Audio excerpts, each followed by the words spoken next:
matapos makitang lumubog pagkatapos pagbabarilin. Bakit pinabayaan lang? Si ikaw medyo exempted ka na konti, hindi ka masyado marunong lumangoy, sumisid. Siyempre, mahirap naman sisisid ka sa isang bangkay na hindi ka marunong lumangoy, baka pati ikaw lumubog.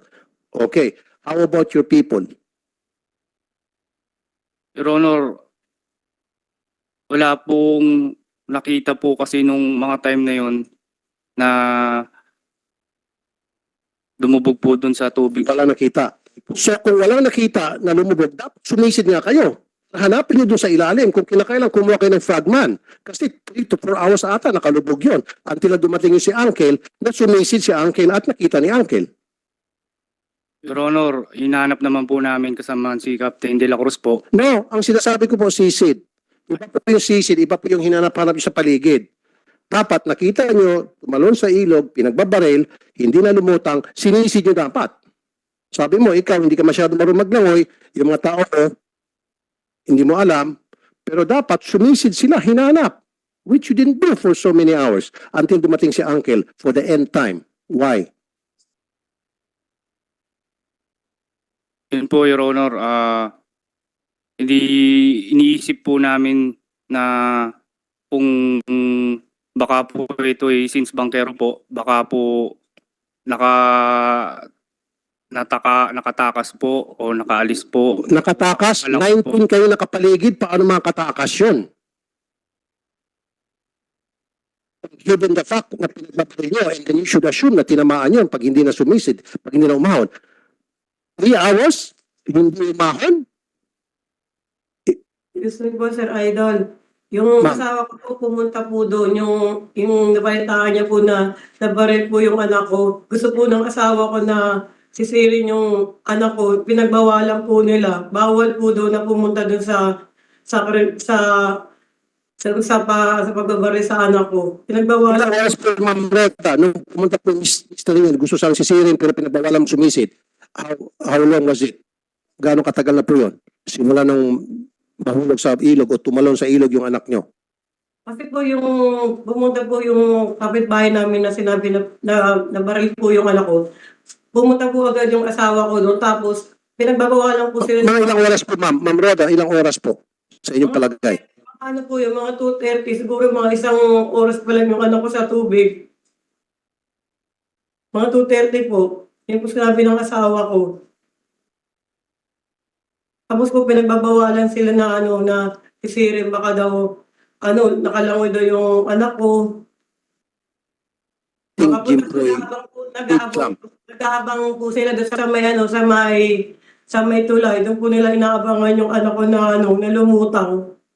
Hindi na po lumutang yung anak ko hanggang ilang oras na po. Kung nahanap po sana ng asawa ko yun, buhay pa sana yung anak ko. Pero Sino sumisid, Ma'am Roda? Si Kuya Nick na po yung mga mag-alas 4. Alas 4 na po.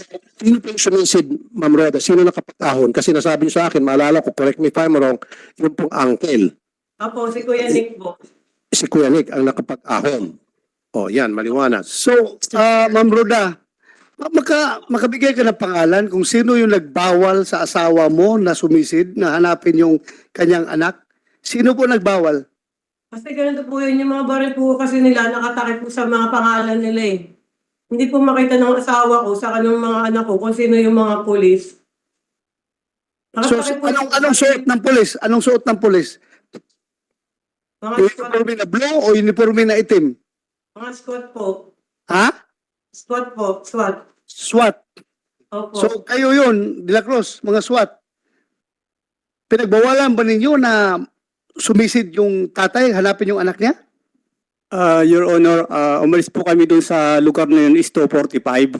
Actually, nung sinabi ni Sunny Boy na, Sir, yung kaibigan ko natakot sa putok, tumalon. Kung narinig ko po yun, Sir, pilit po namin sumakay doon sa bangka, kung saan siya tumalon. Hinanap po namin siya. Yung mga ibang kasamaan po namin, nautusan po namin sila na lahat ng doon sa pader ng ilog ay inalugog po yun, sir. Inalugog din po. Ngayon, ang kwan po namin doon kasi wala po kaming nakitang bakas ng anumang dugo. I'm sorry, Your Honor, Mr. Chair, this guy is lying through his teeth. Pinagbawalan yung sumisid, yung father ng victim, that means alam nyo na lubog yung bangkay. Kasi kung hindi nyo sila pinagbawalan na sumisid, then tama yung pinagsasabi mo, maaaring nakatakas. The mere fact na sinabi nyo huwag kayong sumisid dyan para i-recover yung bangkay, that means alam nyo for a fact na nalunod na yung bangkay. As simple as that. That's logic. That's common fact. Sinong nagbawal sa inyo? Sinong nagbawal?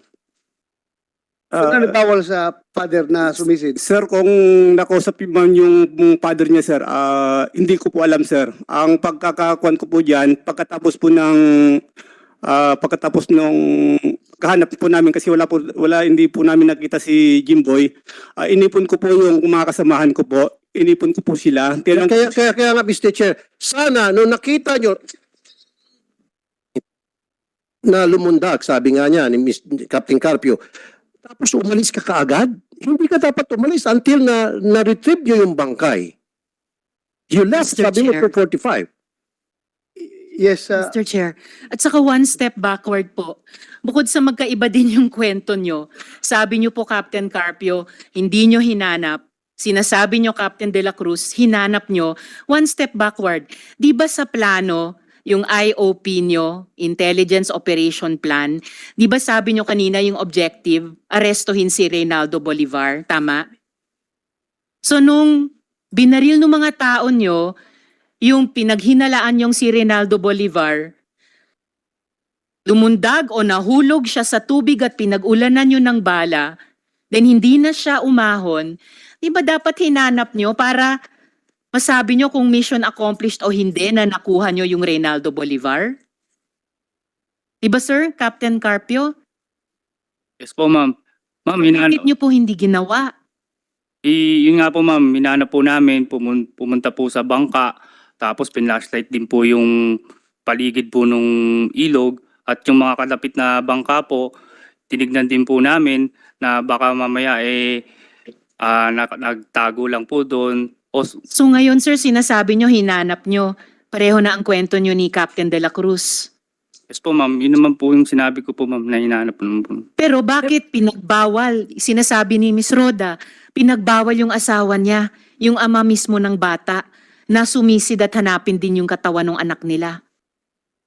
Hindi ko po alam, ma'am, kung sino po yung nagbawal sa kanya, ma'am. Mr. Chair, si Miss Roda. yes, go ahead, Mrs. Roda. Mr. Chair, Go ahead. masasagot ko yun sana. Pinigilan po nila na sumisid because they want to make sure na patay na talaga yung bangkay. And then adding to what she's already said earlier, na nung may ahawon, sinipa-sipa, para masiguro talagang dead na yung pong biktima. Pero clarification natin ha, hindi pulis yung nagsipa ha. Okay, Kahit ng pulis yung nagsipa.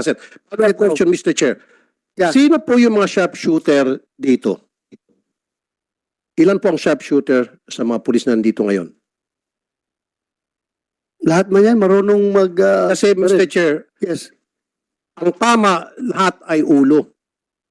So, as opposed sa katawan. Kasi yung katawan ang pinakamalaking bahagi ng human body.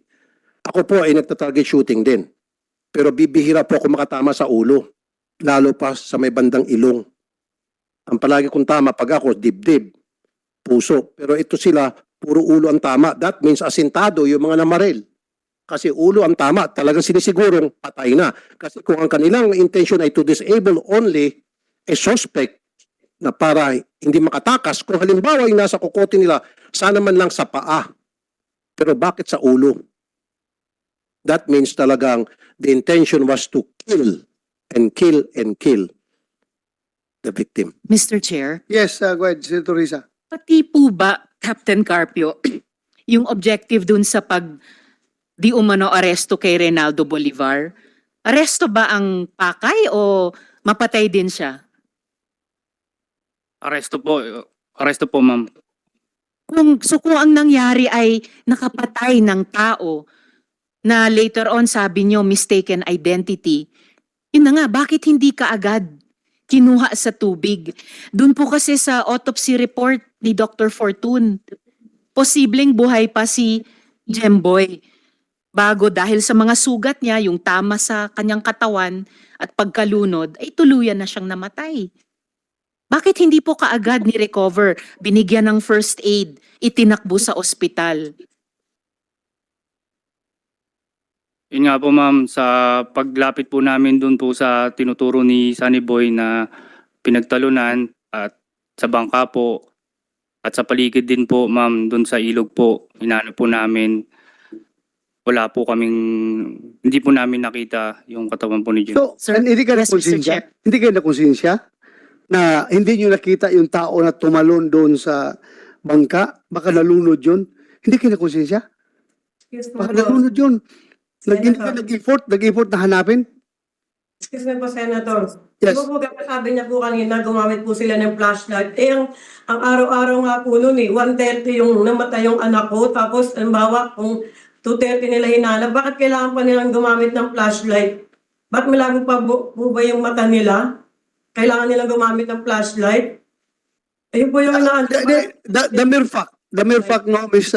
Ruda, the mere fact na umalis sila ng after 1 hour na pagsisearch, umalis sila na walang nakita, ibig sabihin, pinabayaan na lang nila kung tumalon man yun. Pinabayaan na hindi na talaga hinanap. Kung ako nun, hipi, may nakita, nag-report yung tao mo na may tumalon doon at pinaputukan yung tubig, hindi ka mag-isip na baka tinamaan sa katawan yung tao kaya hindi na lumutang, hindi ka nag-effort na hanapin ninyo hanggat pakita nyo?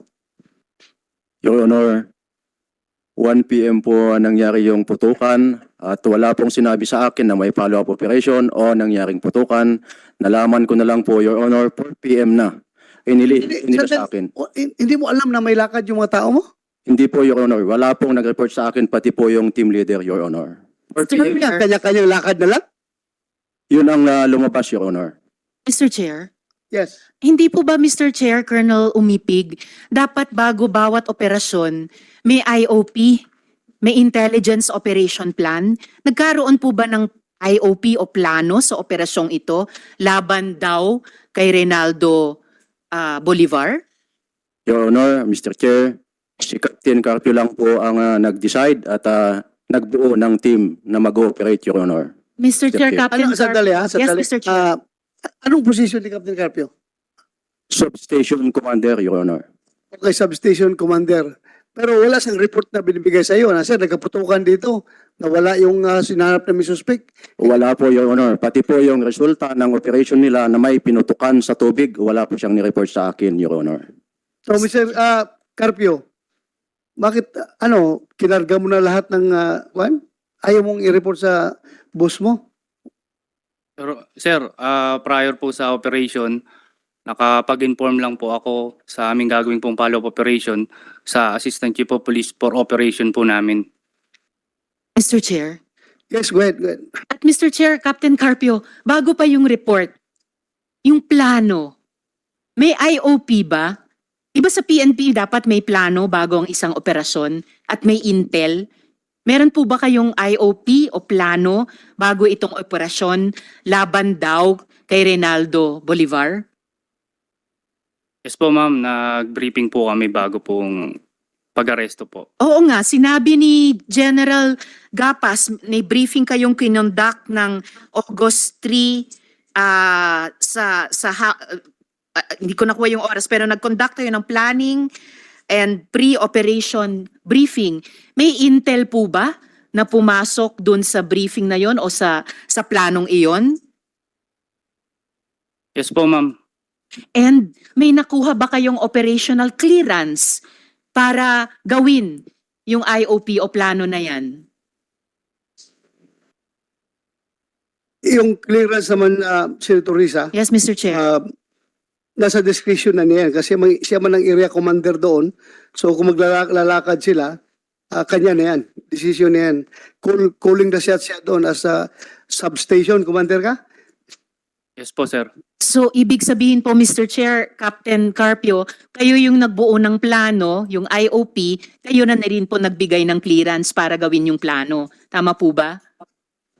Yes po ma'am, para po pag-aresto po kay Kay Bolivar. Bolivar po. Sino ba tong Bolivar na to? Normal ba na isang operasyon para mag-aresto ng isang tao, 19 katao, may assault team, may perimeter security? Ganyang kalaki po ba talaga pag ganyang klaseng operasyon? Ma'am, si Reynaldo Bolivar po is suspect po ng shooting incident po. Meron na ba kayong, yung hiningi namin nung unang hearing, meron na ba kayong letrato o drawing man lang ni Bolivar? Ito na nga, Mr. Chair. Yes, Mr. Chair. Kasi I was the one who asked that question at last hearing. So, ito yung picture ni Bolivar. So, may dala-dala kayong picture. Siyempre, suspect nyo ito, tinatarget nyo, may dala kayong picture. So, hindi pa ba sapat ito na titingnan yung picture ni Bolivar versus yung pagkumpranta nyo kay Jimboy na magkaiba? Na para sana naghunos dili kayo? Captain Carpio? Tingnan nyo itong picture ni Bolivar. Pwede ba natin pagdikitin yung picture ni Bolivar at saka ng victim? Malayo po eh. Malayo yung picture ni Jimboy at ni Bolivar. So sana, nung kumprantahin nyo po si Jimboy, hawak-hawak, may warrant of arrest po itong si Bolivar, di po ba? Tama? Wala. Hindi. Wala kasi kuha lang yun. Follow-up operation. Follow-up operation, hot for... Pero meron kayong picture. Ito, hawak picture, di ba? So dapat, bago nyo kumprantahin yung isang suspect ninyo na hinahabol nyo, binigyan nyo po ng litrato lahat ng operatiba. Yun yung kasama sa procedure yata eh. I'm not a policeman, pero tama ba ako? Yes, Saan ba to? dapat alam Yung target kayo. Alam yung target nyo. Alamin yung target. So hindi po inasunod. Wala kayong binigay na picture. Dapat bawat isa, meron hawak na picture. Senator Tolpo, granting na si Bolivar yun, yung nandoon sa bangka. Dapat di Kailangan bang barilin ka agad o paputukan ka agad? Hindi naman. Wala yan sa police operational procedure ang pag-aresto. Bakit magpaputok ka agad? Kaya hindi, first Mr. place kasi Chair. Mr. Chair, sana kung nakumpranta nila si Bolivar at tama yung ginawa ng procedure, tama ka Mr. Chair, buhay sana itong si Jimboy. Tama ka. Tama ka.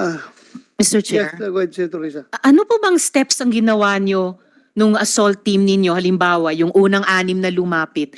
Anong steps ang ginawa para arestuhin talaga si Bolivar? Ma'am, una po namin napagkasunduan na una po munang lalapit po ang Intel. Yun ang napagkasunduan. Ma'am. Yun ba talaga ang nangyari? Yung Intel yung unang lumapit? Opo, ma'am. Sino po yung mga Intel na unang lumapit? Una po si Police Staff Sergeant Maliban, kasama po ang kanyang kasamahan na si Police Staff Sergeant Bugayong para po lumapit po doon, malapit po sa bangka, doon po sa bakod po. Lumapit sa bakod. Opo. And then anong susunod na nangyari? And then kapag nakita na po, doon po kami kukuha ng sign o ng signal para kami naman po ng aking kasama ko po sa substation para po umaresto. So sino nagbigay ng signal para di umanong umaresto? Sa di inaasahang pagkakataon nga ma'am, habang paparating pa lang ho ako, nakarinig na ho ako ng putok. Paano po nagsimula yung putukan? Nauna po yung intel po at nakita ko po na nagpapaputok po sa patama po sa ilog po si Staff Sergeant Paliban po. Pero ganun po ba yung operasyon? Lalo na may kasama pong pinaka-elite trained na mga SWAT. Sa anumang dahilan magsimula yung putukan, sasabay na lahat? Bakit parang ang init ng operasyon? Sino ba yung Bolivar na yan? Mr. Chair, makasingit lang po, Madam. So, Yes, Mr. Chair. Nagsinungaling naman to. Ang daming kasinungaling itong si Captain Carpio. Sabi mo ngayon lang kay Senator Riza, nung pagdating mo, narinig mo na yung mga putukan. Tama? Kasasabi mo lang. Ayun. Dito naman sa sworn statement mo, pagdating mo, pinakiusapan mo pa muna yung si Jimboy, lumapit kayo para sumuko. O, ngayon sinasabi mo, pagdating mo, putukan na narinig mo. Nagsisinungaling ka na naman. Anyway, another follow-up question. Senator Tolpo, ikuha natin. Anong totoo? Klaruhin natin. Ano totoo doon? Yun po yung totoo, sir. Ano totoo? Nauna po yung sila maliban po, tropang yung Intel po, kasunod po kami. Tapos? Po ako.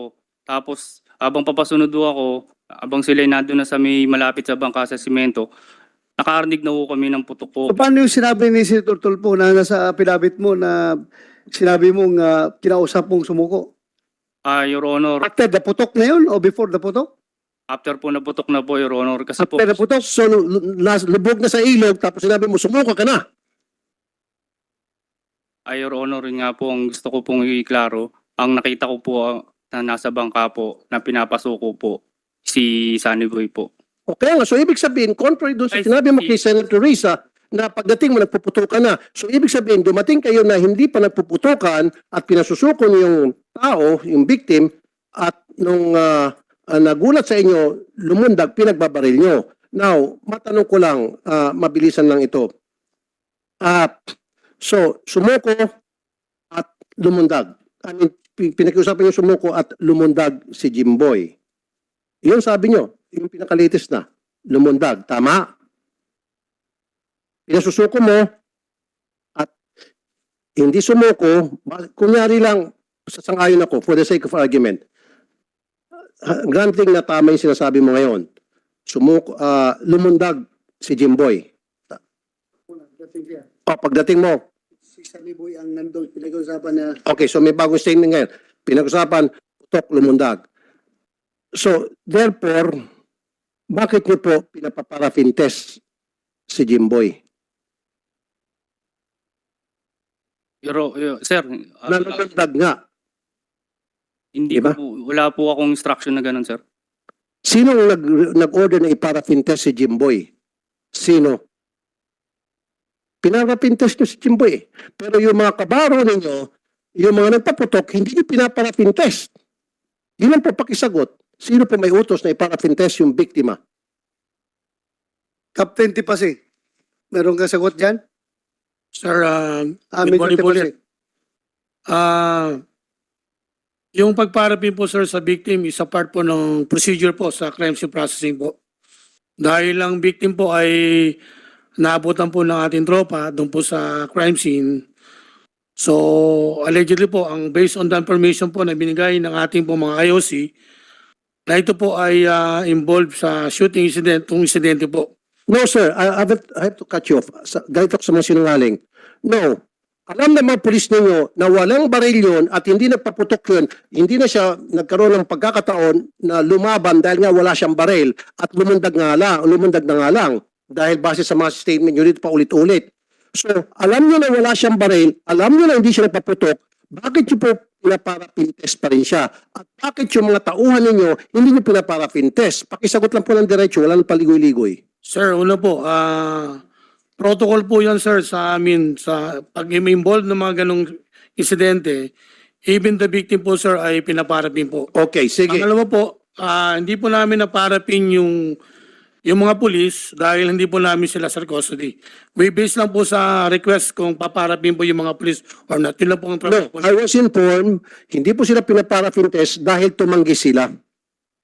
Dahil yung investigador na dapat magparafin test sa kanila, yun pa mismo pumigil na hindi na kailangan pa. Kaya hindi na parafin test. Kasi kung gusto niyo lang po talaga, kaya niyo obligahin itong operatiba to the chief of police, Colonel Umipig, na hoy, magparafin test kayo. I talked to Colonel Umipig that night na sa Burol. Di ba, ikaw mismo nagsabi, tumanggi mga pulis ng parafin test, maging investigador, uncooperative sa pagpaparafin test sa mga operatiba. Tama? Tama po, Your Honor, Mr. Chair. Ilang beses ko pong inutusan ang Chief Investigation Section at nung investigator on case na ipaparafin test yung mga suspect, Your Honor. Nadinig po yan ng ibang officers. Ilang beses kami nag-case conference, Your Honor. Thank you. Mr. Chair. Ma'am,